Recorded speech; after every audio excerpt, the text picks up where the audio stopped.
Hello class, this is group 8 of Diassy, Cherron, Lee, and Hui. Today we are presenting the topic of substance use prevention, and our program is alcohol prevention for youths under 21 years old in Long Beach, California. For some personal reasons, Cherron is not joining, so it's just gonna be me and Diassy. For our table of contents, first we will go over our justification and needs assessment. Second is our intervention description. Third is the evaluation. And finally, we will also be discussing our barriers and solutions of the program. First, I will go into our justification and needs assessment.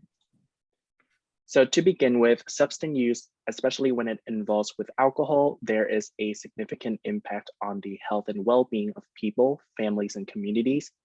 Substance use and abuse are connected to a negative societal effects, including financial hardships, loss of productivity, criminality, family disturbances, and domestic violence. According to Healthy People, the consumption of alcohol is one of the most difficult public health challenges in the United States. For risk of alcohol use, the United States has over 139 million people over the age of 12 who consume it, and 10.6% or 14.8 million of them are suffering from an alcohol use problem. So as the American public health faces this challenge, excessive use and consumption of alcohol increases the risk of serious illnesses such as stroke, cancer, liver cirrhosis, alcoholic hepatitis, and so on. Binge drinking and excessive alcohol use cost the United States economy $239 billion in healthcare, accidents, and criminal justice. The National Institute on Alcohol Abuse and Alcoholism reported that alcohol use disorder was diagnosed in about 414,000 teenagers aged 12 to 17, or around 1.7% of this age group. There are 163,000 males, or 1.3% of all boys in this age group, and 251,000 females in this group, or 2.1% of girls in this age group. This data demonstrates an alcohol use public health issue for American youths and the potential adverse health outcomes that will follow them as they grow up in the future. Talking about in the city of Long Beach, California, underage drinking has been labeled as a public health crisis. And in 2010, the city recorded more than 40 emergency room admissions for alcohol poisoning involving people under the age of 21. And underage drinking in Long Beach can cause aggressive behaviors, academic failures, and inflict violence. And as Long Beach is located in Los Angeles County, around 17% of the county's population admits to binge drinking, according to a study. Finally, our alcohol prevention program targets the population of boys and girls under the age of 21 in the city of Long Beach, California. And ultimately, our goal is to help our participants attend alcohol prevention workshops, discuss the risks of alcohol use, and reduce the rate of underage drinking in the target population. Moving on into our intervention description. And for an overview, the intervention program's purpose is to provide resources and tools to aid the Long Beach youth in living and maintaining a sober life so that a lower rate of substance and alcohol abuse can be achieved. And how we do this is the intervention programs will offer monthly workshops for the youth to participate in that will provide pathway for them to overcome underage drinking in the best way that will work for them eventually. And the program will take place in various community centers and health facilities that serve youth who suffer from substance and alcohol abuse in the city of Long Beach. With that being said, our resources and events in this program include, but are not limited to, social events, support groups, health fairs, focus groups, mentorship, guest speakers, parental support, and one-on-one support.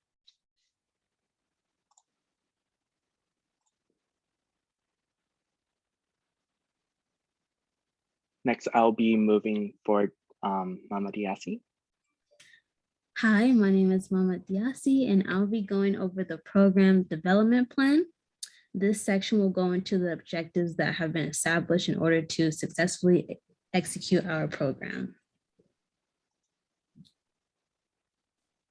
So our objectives, objective 1. So by April 2022, we will recruit administrative staff through hiring and volunteers for the purpose of maintaining smooth operations within our program. We will distribute outreach materials, search for well-qualified candidates, and offer competitive wages to prospective staff members. Our second objective is by April 11, 2022, we will recruit up to 50 participants to enroll in our program.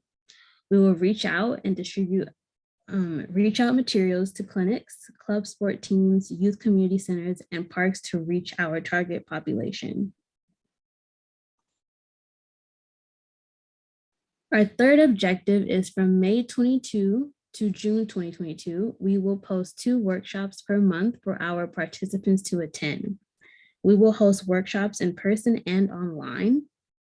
We will host a Discord group for some of our online workshops, and we will reserve spaces such as classrooms and auditoriums at various sites. Our fourth objective is by July 2022, 90% of our participants will be able to identify at least 3 techniques that can lead to successful sobriety. We will provide resources, hotlines, and mental health exercises for this purpose. We will also invite guest speakers to give perspectives and methods. For our objective number 5, by July 2022, we will get our participants' parents involved in their journey to sobriety. To do this, we will allow parents to attend our workshops and host seminars and Q&As that are specifically for assisting parents in communicating with their children about the risk of substance and alcohol abuse. Our last objective is by July 2022, 50% of our participants report alcohol use free for at least 90 days. And we will ask our participants to complete anonymous surveys on a quarterly basis to help measure our progress, and we will maintain a regular schedule of workshops and availability of our support staff for our participants in need.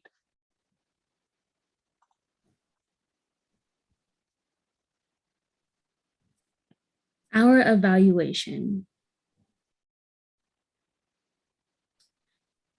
Anthony Rifilato mentions underage alcohol use in Long Beach remains much higher than the state average of 26.9%, with binge drinking more prevalent in Long Beach. So how our evaluation will go. So on the first day, when our participants come into our program, we'll give them a first round of survey questions that will consist of questions like, how often do you consume alcohol? When do you have urges to drink? And on average, how much are you consuming in a week and a month? From these findings, we found that drinking associated with peer pressure and family-related issues. According to Healthline, social drinking brings the rewards of having a social connection with peers.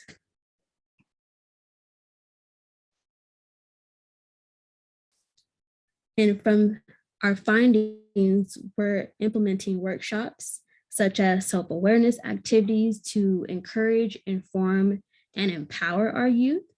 We'll also have focus group activities for those who use alcohol to cope with personal issues.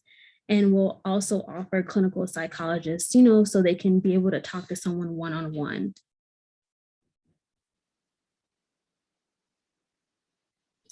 By day 60, we will give out another set of survey questions in which we'll measure the improvement of the participants. And by this time, we hope we've reached one of our objectives of 90% of participants being able to state 3 strategies that they use to resist the urge to drink and to describe their level of alcohol exposure after joining our Long Beach substance use prevention program. From there, we'll be able to determine the amount of growth that the youth have experienced from the program and be able to provide feedback on what exactly is hindering them from progressing.